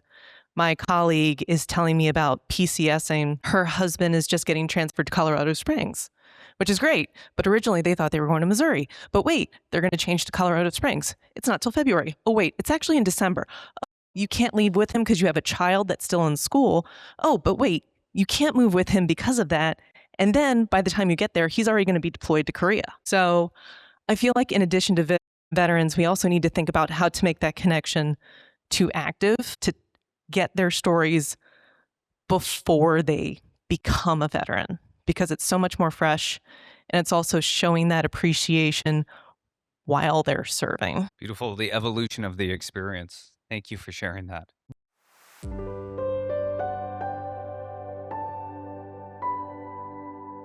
Welcome back to Story Behind the Stone. As we approach the conclusion of the Future of Veterans Heritage event, we are honored to bring you our final speaker, the President and CEO of the Global War on Terrorism Memorial Foundation, Michael Rod Rodriguez. Rod's entire life is defined by multi-generational service. He is a retired U.S. Army Special Forces Green Beret with 10 deployments, the grandson of World War II veterans, the son of a Vietnam veteran, and the father of a soldier with 4 deployments of his own. Today, Rod leads the historic, congressionally designated mission to build the National Global War on Terrorism Memorial right on the National Mall and next door to the Vietnam Wall and the Lincoln Memorial. Representing 3.7 million post 9/11 veterans and honoring over 7,000 fallen service members, this landmark breaks history as the first National War Memorial planned during an ongoing conflict. It is designed to be the most inclusive tribute ever built, honoring both uniformed and non-uniformed personnel who stepped up to serve. Stay tuned for this inspiring and forward-looking address, anchored entirely in the Foundation's core pillars of honor, heal, empower, and unite.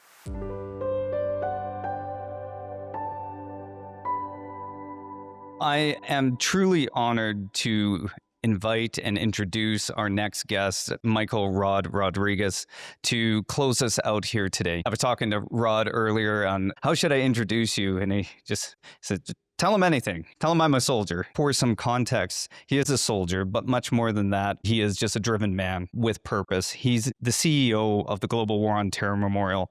And what he's doing is building this memorial, and it is going to have such a prominent space right next to the Vietnam Memorial. And Rod's going to tell you more about this. It is truly an honor for him to come and close out and bring his perspective. He has served with the Special Forces, the Green Berets, 10 deployments.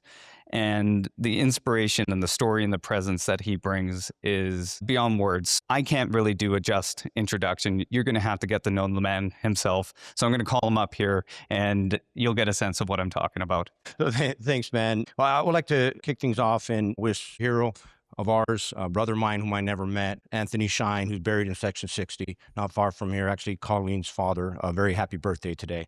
As he said, I just go by Rod. You know, when in the military, we wear last name tapes, right? So Rodriguez, kind of hard to say sometimes, I think. Rod is a lot quicker, so I was Rod. My father who served in Vietnam was Rod. My grandfathers and all my great uncles fought in World War II, Rod. My son is a much taller, stronger, better looking version of me. They call him Little Rod, drives him nuts.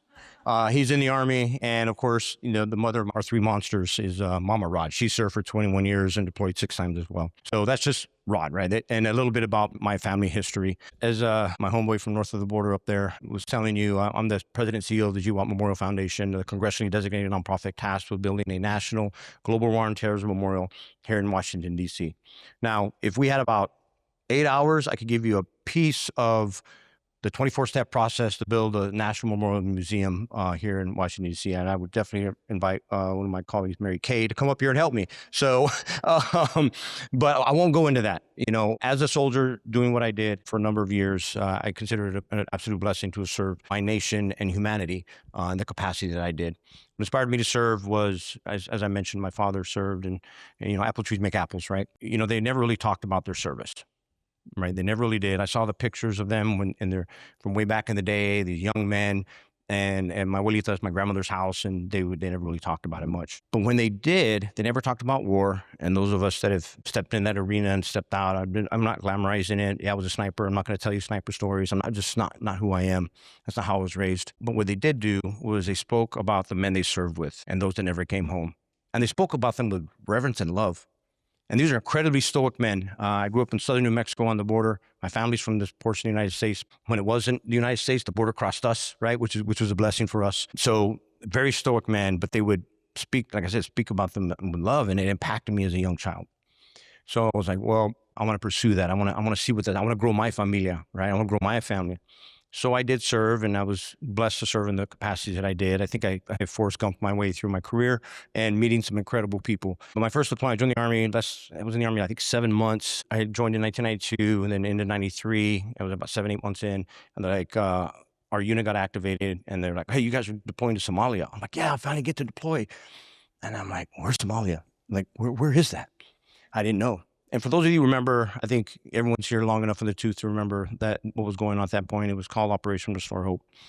And we were there initially sent to ensure the warlords stopped stealing the rice from Mogadishu and Kismayu and ensure it got inland where the famine existed. So we did, and that was my job. The unit I was with, we escorted the food to those that needed it. And I tell you this because as young, I think the dumbest private the Army ever had, we would go, and I'll never forget the first time we delivered rice to one of these camps. It was in Baidoa, which is about a 7-hour, 8-hour drive. We pick up the rice, you know, fight our way through Mogadishu, kind of, and then take it out inland. I remember the first time I pulled up, I looked across, and you see all these little huts and these makeshift canvas tents, and it was, I think, Care and Concern, the two NGOs were there at that point. The ICRC was there too.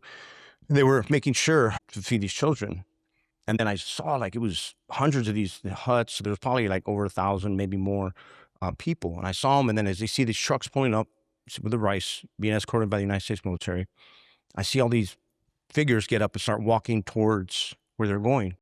And as they get there, as we got closer, I realized they were all children, every single one of them.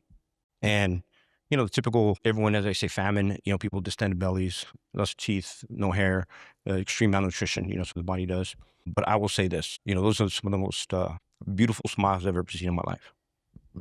That's what I see. And I still see them. So it was in that moment, like I said, the dumbest private army ever had. I was like, I realized in that moment, the United States military and those that serve doing a number of capacities no one ever really talks about. No one ever feels the need to share because it's just what you do, right?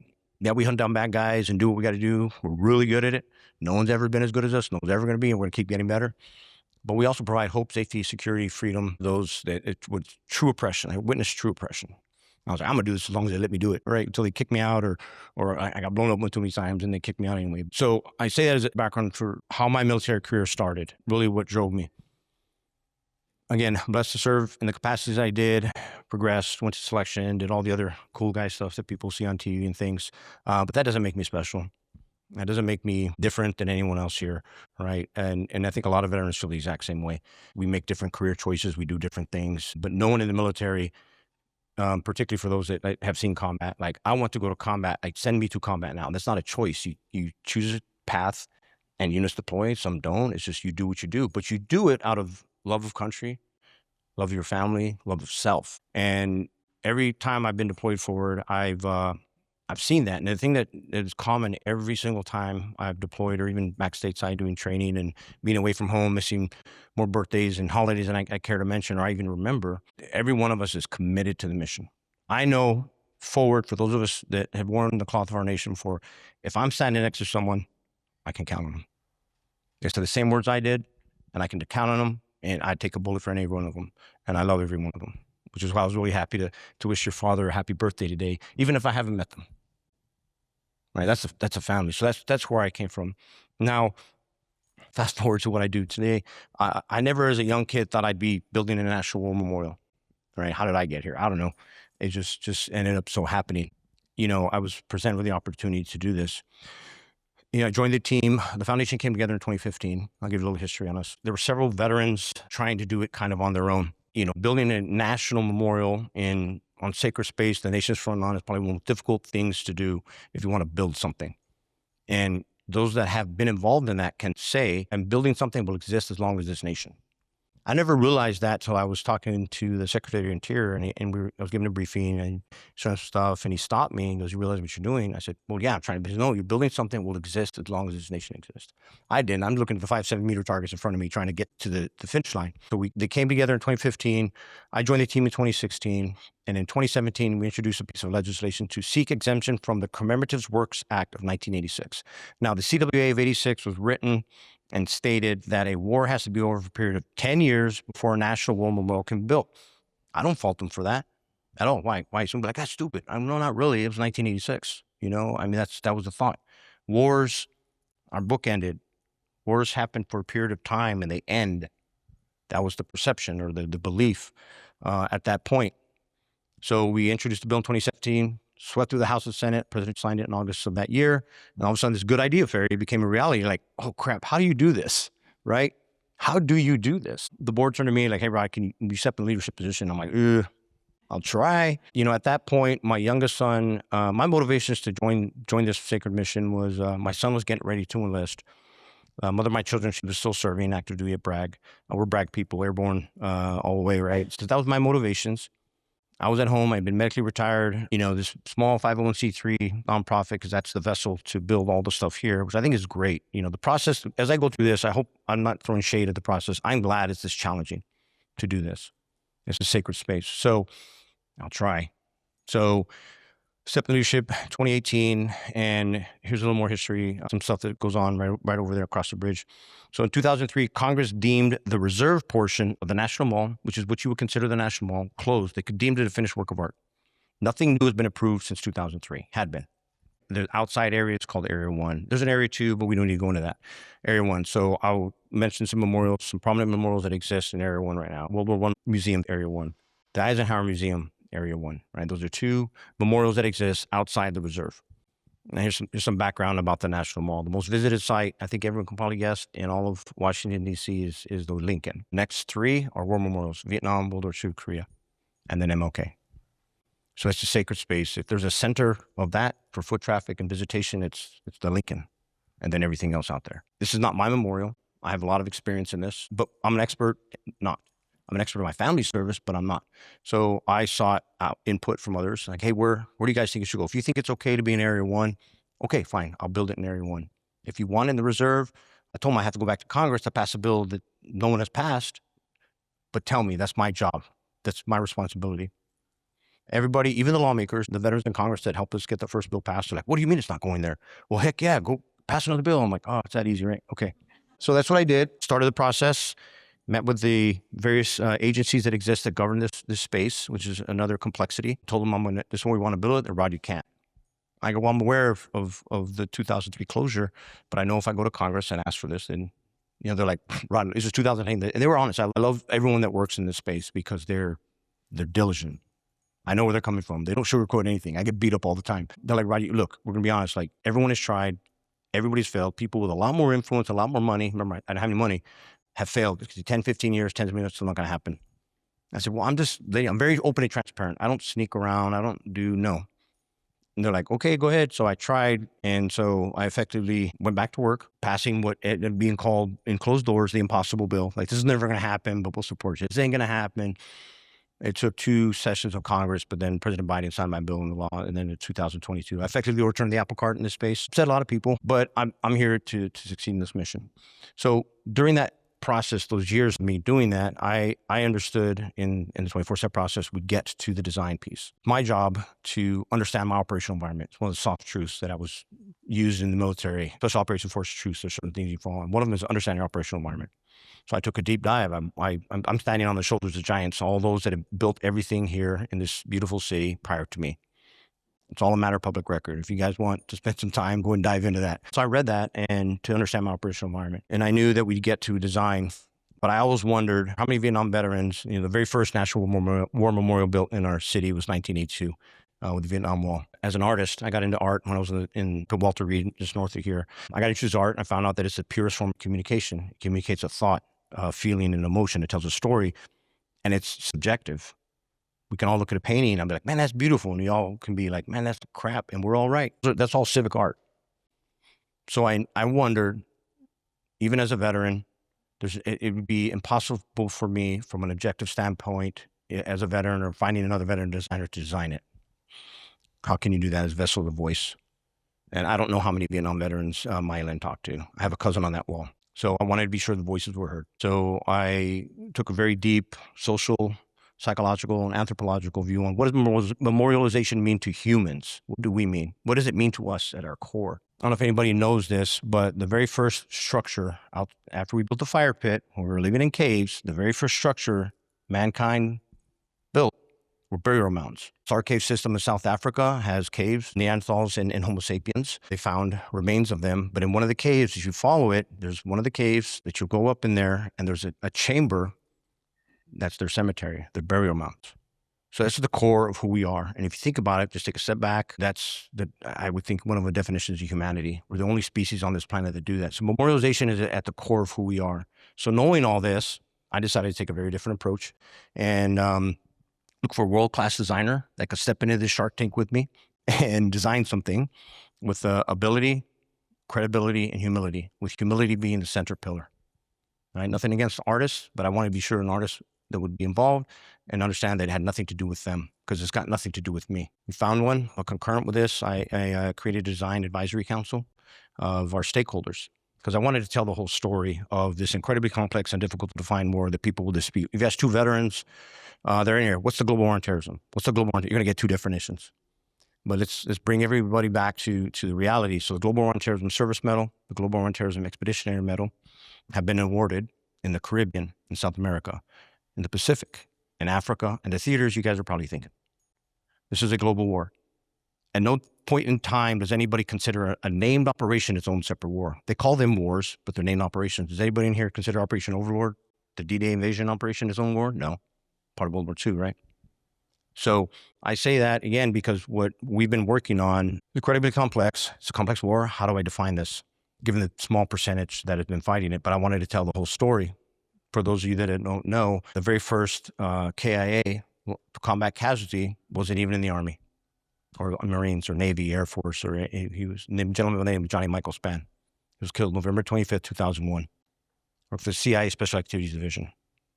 I was fortunate in my career, placed a breaching charge, compound goes off, we run in, do what we do. people running in after me, dressed like me, looking like me, carrying the same stuff. Why don't we ever talk about that? And it wasn't until 2019, the Department of Labor tried to put out a report to find out how many have we lost, right? Because that's tracked by DOL, not DOD. American citizen, you die outside the continental United States, working for an American company or furthering American interest, they track that. That's their responsibility. 2019, let's figure this out. And they published a report, and I was dumbfounded by this number. So we're over 7,000 uniform. There's over 3,400 non. Think about those families that no one talks about. If they weren't a veteran, they're not buried over here in Section 60, but the majority are. We don't even talk about that. Now let's talk about those that serve again, the community. I heard you guys talking about this earlier when I came in. They don't feel the right to, they don't feel like I need to tell my story. I don't want to tell the story. I agree we need to engage them prior to their separation so they can tell their stories. Nobody's better at diminishing their service and sacrifice than the veterans and their families. It's hit me square in the face in 2016 when I started working on this. And these are friends of mine, right? I bled and cried with these guys, right? And I was like, how are you doing that? We don't need that. Why? And then I was like, what do you mean? I know why I'm doing it. I'm doing it for my 56 friends that aren't here anymore. I'm doing it for their families.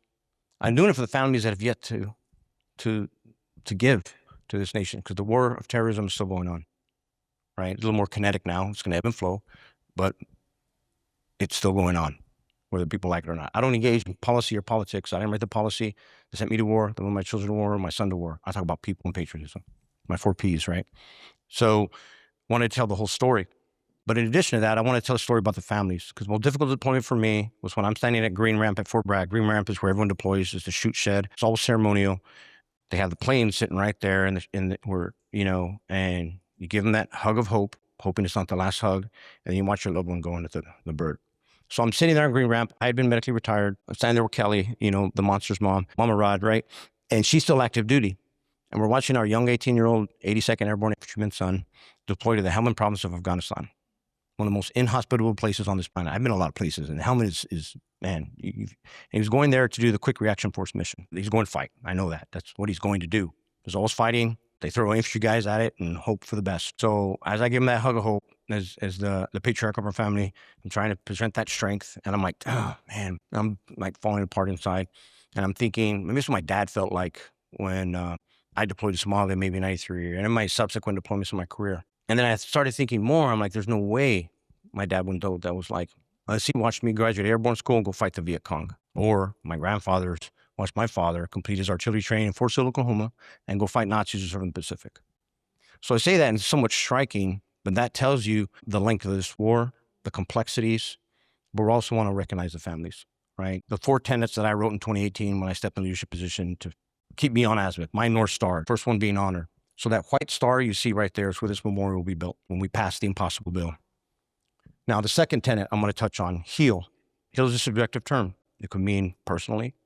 It could mean emotionally, physically. It could mean relationship-wise. It could mean as a community. It could mean as a nation. Heal. Remember I said this is art. It's open to interpretation. Heal. We got to focus on that. The third thing I touched on briefly, empower. Great word.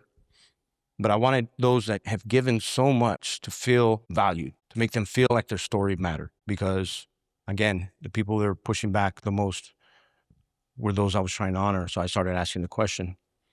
When they say no, I said, all right, do you know someone that didn't come home? Does their family deserve it? Or maybe you saw someone come home and lose the war at home to suicide, like 7 of my friends, or to some mysterious illness that they probably should not have gotten. Do they deserve it? And they'll be like, hell yeah, heck yeah. Okay, good, stop right there. You think about them, because I'm thinking about you. And that reframes it. But really, that little thing I just explained to you guys there captures why people raise their right hand, and serve in uniform or out of uniform in that way. We sure aren't doing it for money, not for self-aggrandizement. They don't know who we are, the vast majority. They don't even want to tell their stories because, like my first deployment, when you go and you see that, you see certain things.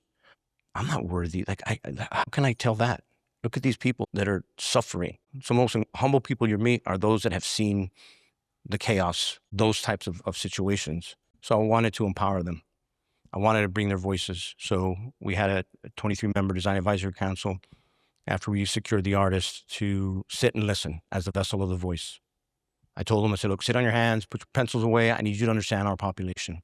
So over a period of about almost 2 years, they sat with these design advisory council members and the board members that were veterans, Cal White veterans, and they listened, because an inspired artist will create brilliance. So they sat and they listened and they listened. But in addition to that, I wanted to be sure I captured the voice of America. So I started getting data, qualitative, quantitative data that I would need to give to a designer. Green space, do you want a flag? Do you want water? But also ask questions like, what do you want to feel? What do you want to learn? What do you want to take away? We had about 200, it was just me and a clipboard, right? And we went digital with it, and it was a 5 to 7 minute survey. We blasted out called Help Design History. And within a period of about 5 months, I had the goal of capturing voices from all 50 states and all the services. That was all I had hoped for. They didn't have to put their name. We didn't ask for names. I just wanted whatever demographic information they wanted to share, to include their periods of service. 20,000 people filled out this 5 to 7 minute survey from all 50 states, every service, and every veteran generation from World War II to today.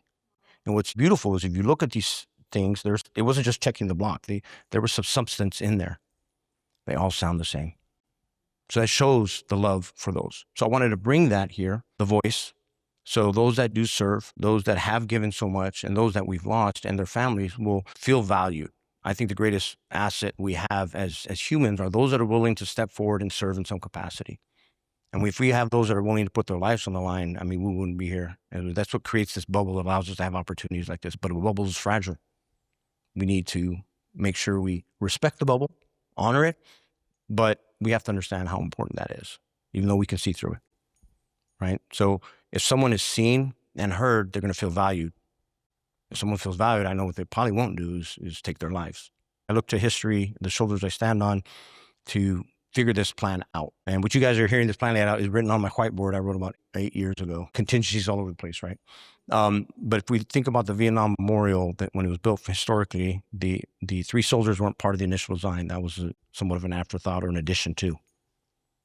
But it's 3 men. 9 years later, okay, let's recognize the women that serve. It's just very emotional. They're all emotional. But there's something about that one as a medic as well. I just like, oh man, it squeezes my heart. But what about those veterans that we are losing to the war at home? My father, thankfully, is still with us, but he fights Agent Orange every day. Several of his friends aren't here anymore, and him and I share a commonality. We have friends that have killed themselves. Okay, then let's put a plaque on the ground in the corner that no one even notices or sees.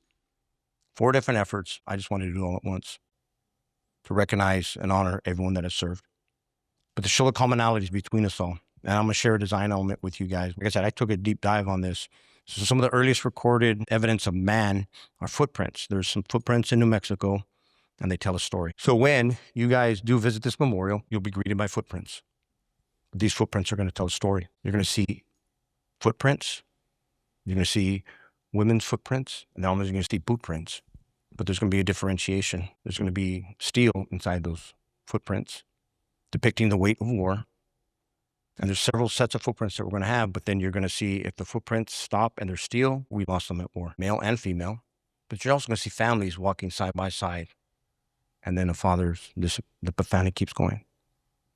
You're also going to see those that are walking, recognizing the war at home, empty footprints, filled footprints, empty footprints, last 2 footprints, because that's the war that took them. So those are some of the design elements that you're going to see that we'll be unveiling actually here pretty soon. That's, part of the empowerment and telling them, now unite. And the 4th tenet, now I'll close on this. People say diversity is our strength. I would strongly disagree. The most diverse organization you're going to find is the military, without question. But what makes them strong? The unity. It's not a diversity, it's a factor. Of course, I'm not ignoring that. But what makes this nation strong is our unity. Everybody remembers September 11th. We're coming up the 25th anniversary. But also everybody remembers September 12th and how we felt as a nation. That's unity. That's our strength. It's not diversity. Yes, it's a factor. I'm not diminishing that or saying it's not a thing. But our strength is in our unity. And that's one of the things we hope to capture with this. So now that I told you that we're going to be unveiling the design here pretty soon, you have a chance to see it. I'm going to make sure it's a YouTube live thing, right? So everyone can see it. So that's all I got. And I've been talking way too long at this point. I think I went over time. So thank you guys very much. You can see why introducing him is so difficult. You just needed to hear him. I do a lot of leadership work. And one of the things I often say, it's not what you do, it's who you are while you do it. That's important. And as I was sitting and listening to you, Rod, and I see the values come up, it really put this day together for me, because as we see everybody sitting here, we're inspired by values. But the most important thing is integrity. And I think that's what it takes when we do commemoration, is integrity. And integrity is acting for the sake of the action, not the outcome. We don't know where we're going. We don't know the future. But if we inform it by our values, that integrity, we can't do wrong. I just encourage you to live those values, act in alignment with those values for the sake of the action and all those we remember and came before us.